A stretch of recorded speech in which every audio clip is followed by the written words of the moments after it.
네, 3장은 논리란 무엇인가? 라는 주제입니다. 우리가 논리라고 하면 보통, 저 사람은 상당히 논리적이야. 그러면서 수학적 사고와도 관련이 좀 있는 것 같고, 철학적 사고와도 좀 관련이 있는 것 같습니다. 철학적 사고라면, 귀납법이나 연역법 이런 것처럼, 논리적으로 뭔가 주장을 펼쳐서 상대방한테 뭐 상대방을 이제 설득시키는 거죠.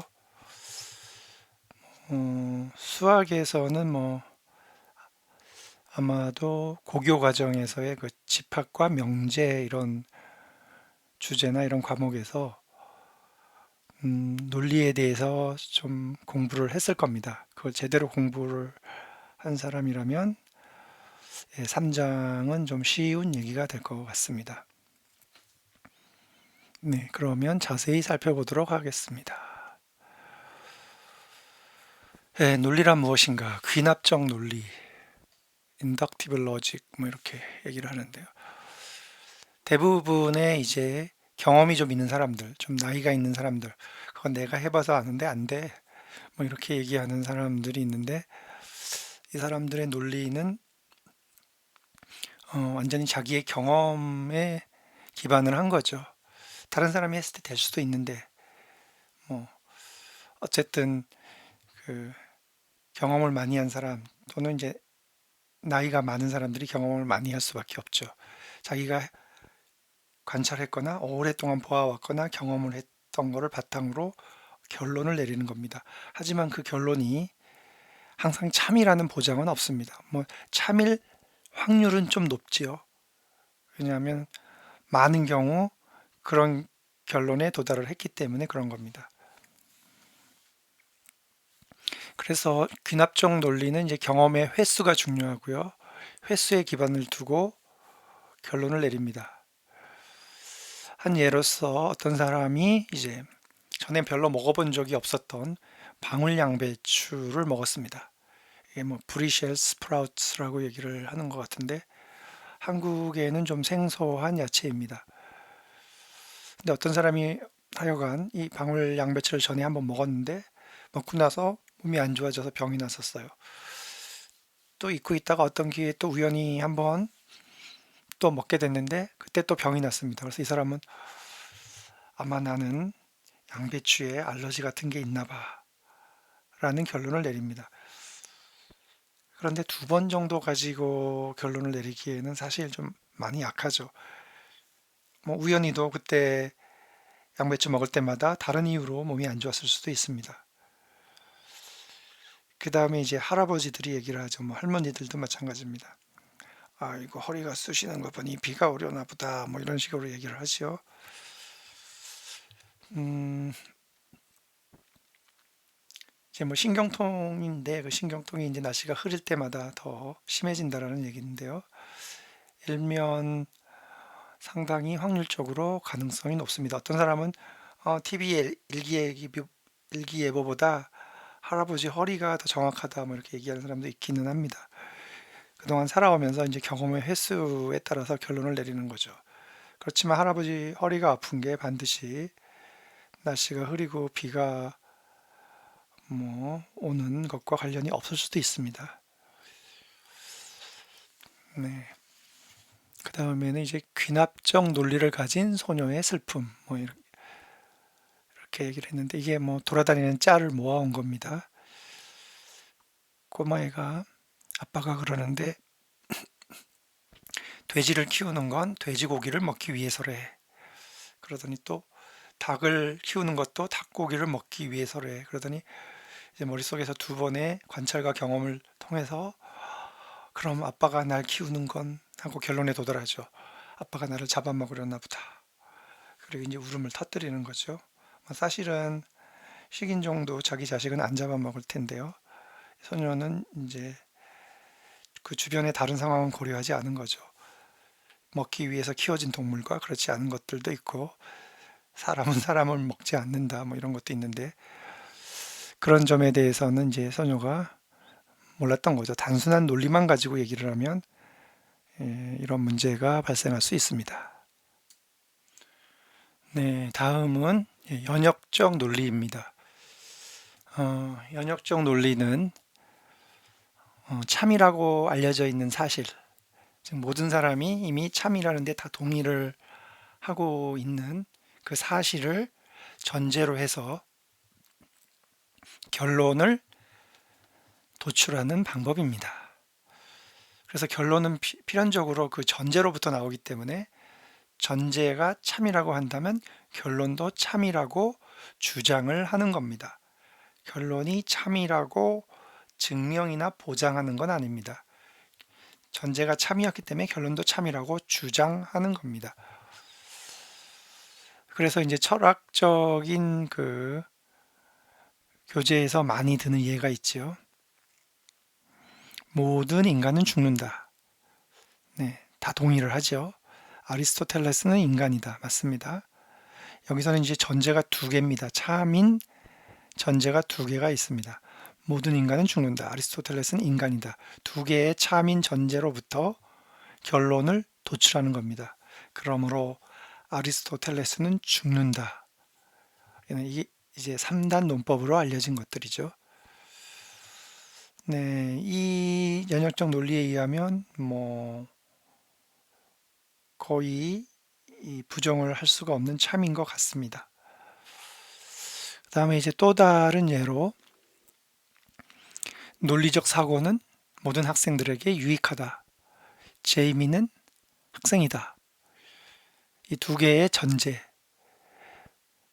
논리적 사고는 학생들한테 유익하죠. 유익하지 않다고 말할 사람은 없을 겁니다. 그 다음에 제이미는 학생이다. 예, 학생인 제이미가 있다면 이건 사실이죠. 참입니다. 그리고 두 개의 전제로부터 도출한 결론은 그러므로 논리적 사고는 제이미에게 유익하다라고 결론 내릴 수가 있습니다. 네, 유사하게 알을 낳고 그 다음에 물갈퀴와 오리주둥이가 있으면 조류다. 보통 우리가 물가에 사는 오리 같은 조류를 보면 알을 낳습니다. 물갈퀴 있고요. 주둥이도 오리주둥이 형태로 되어 있죠. 네, 사실입니다. 그 다음에 오리너구리는 알을 낳고 물갈퀴와 오리주둥이를 가지고 있다. 이 아래에 있는 그림이 오리너구리인데요. 마치 그 오리발을 떼다가 붙여놓은 것 같고 오리주둥이를 떼다가 붙여놓은 것 같습니다. 입도. 이런 동물을 처음 본 사람은 이거 합성 아닌가 할 텐데 진짜 이런 동물이 있습니다. 오리너구리라고 불립니다. 둘 다 사실입니다. 이런 동물 존재하고요. 두 개의 전제입니다. 알을 낳고 물갈퀴와 오리주둥이가 있으면 조류다. 오리너구리는 알을 낳고 물갈퀴와 오리주둥이를 가지고 있다. 그러므로 오리너구리는 조류다 라고 얘기할 수 있습니다. 주장할 수 있습니다. 그러나 오리너구리는 포유류입니다. 예외적인 경우죠. 그러니까 연역적 논리는 비록 전제가 모두 참이라고 하더라도 이 참으로부터 도출된 결론이 반드시 참이라는 보장은 없습니다. 네, 퀴즈를 보면은요. 귀납적인 논리적 논쟁은 확실한 결론을 보장하는 게 아니라 확률적으로 높은 결론을 내릴 뿐이다. 예, 이게 맞는 얘기입니다.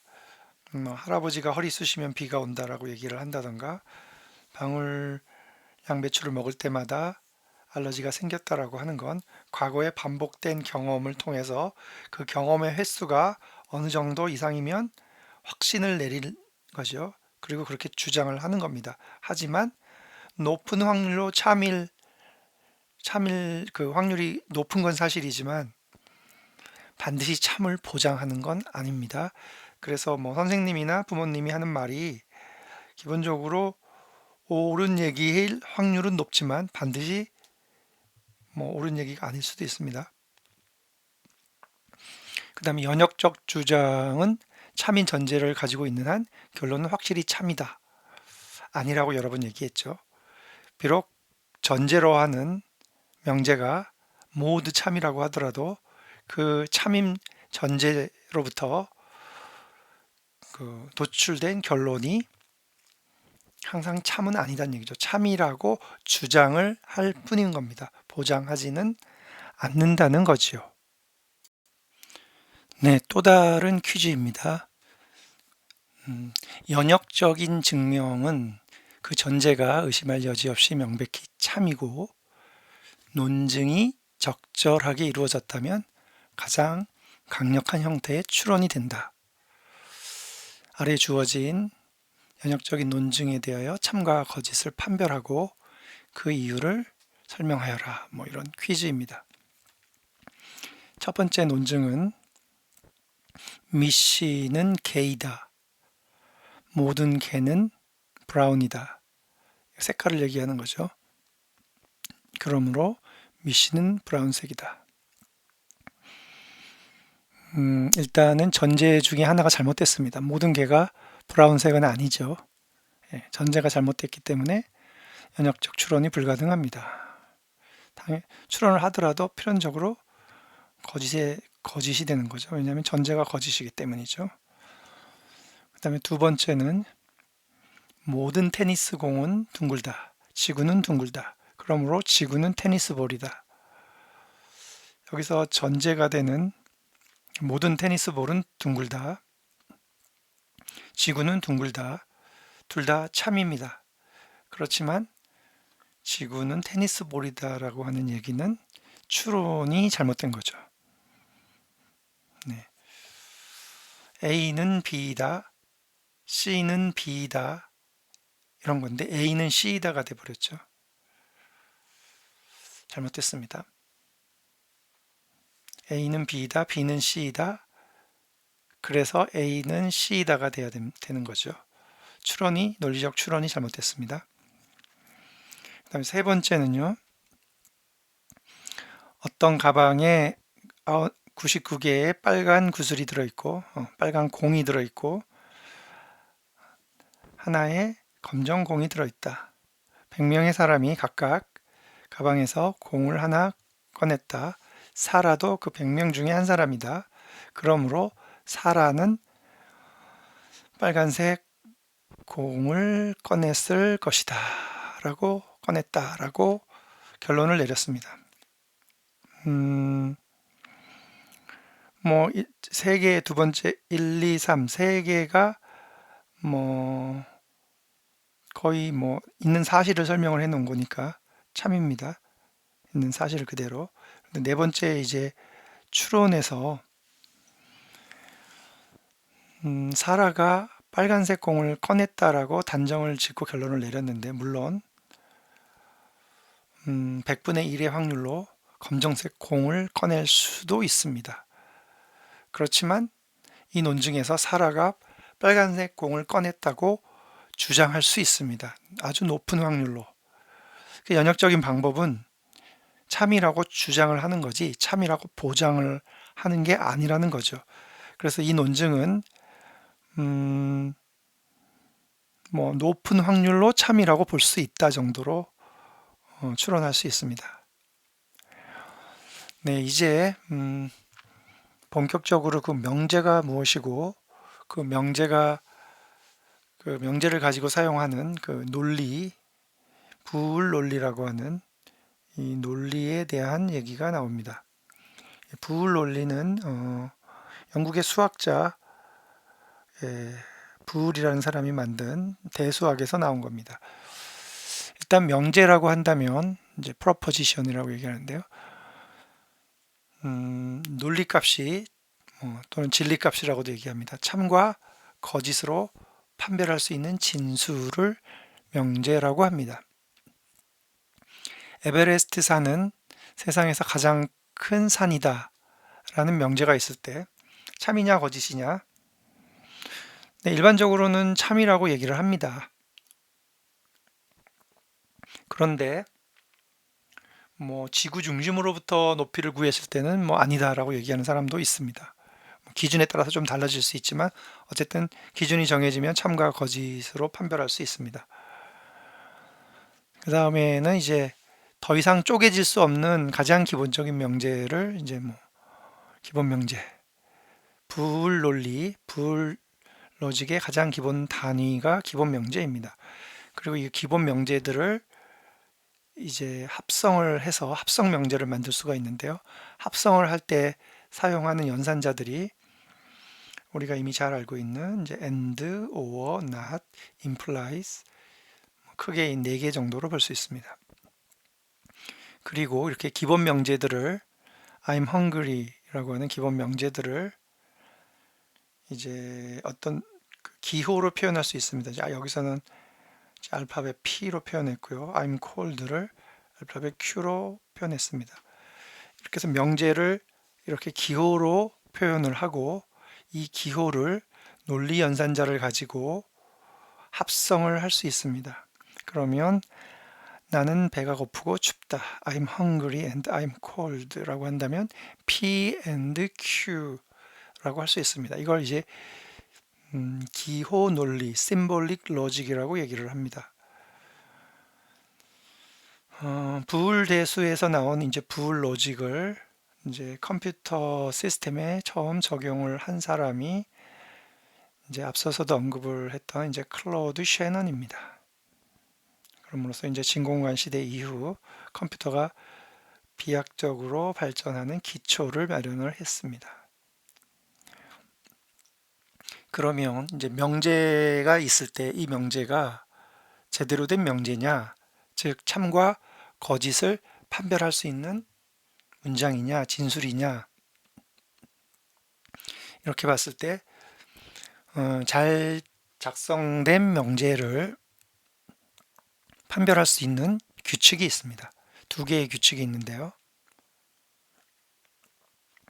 일단은 기본 명제. 규칙 1에서는 이제 기본 명제입니다. 이제 기호로 표시한 명제를 단일 문자로 표현할 수 있습니다. 앞에서 마찬가지로 P 또는 Q, 물론 뭐 R, 뭐 다른 기호로 표현할 수도 있습니다. 그 다음에 명제는 참 또는 거짓을 판별할 수 있어야 되니까 참 또는 거짓이라고 말할 수 있어야 되죠. 네. 그러면 기본 명제가 됩니다. 축약이 된 거죠. 명제 전체를 참 그러면 하나의 기호로 여기서는 뭐 t인데 t는 꼭 기호라기보다는 그냥 표시하는 거죠. 표시.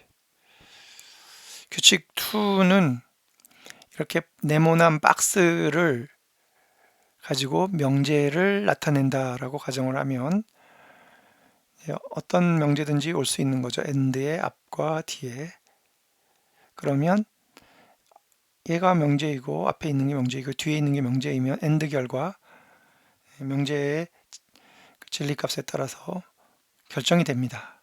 참과 거짓이. 그러니까 얘도 명제죠. 마찬가지로 or, implies, not 다 명제가 됩니다. 이 equal이 아닌 이게 선이 3개가 그어져 있는 건 동치란 얘기죠. 동치는 명제값이 서로 같다라는 거죠. 명제값이. 그게 동치라고 일단 보면 됩니다. 그 다음에 명제인데 명제를 가로로 이렇게 묶어도 명제가 된다는 얘기입니다. 이 규칙이 이제 아주 단순해 보이지만 이 규칙을 이용해서 우리는 명제가 잘 작성되어 있는 건가, 즉 참과 거짓을 판별할 수 있나 없나를 따져볼 수 있습니다. 즉 최종적으로 앞에 있는 규칙을 이용해서 최종적으로 하나의 박스로 축약이 된다는 얘기죠. 즉 하나의 명제, 기본 명제로 축약이 되면은 명제고 그렇지 않으면 명제가 아니라는 거죠. 여기서 P, not Q는 일단 not Q를 not을 붙여도 명제라고 했으니 P는 기본 명제죠. 그러니까 네모로 표현을 하고 뒤에 있는 네모에 not을 붙이면 또 네모 하나로 축약이 됩니다. 근데 네모 2개를 더 이상 축약할 방법은 없습니다. 명제가 연속으로 나와 봤자 축약이 안 됩니다. 그래서 P나 Q는 명제가 아닙니다. 즉 참과 거짓을 판별할 수 없다는 얘기지요. 두 번째는 조금 복잡해 보이는데 P, and, not 그리고 괄호로 묶이고 안에가 Q, or R입니다.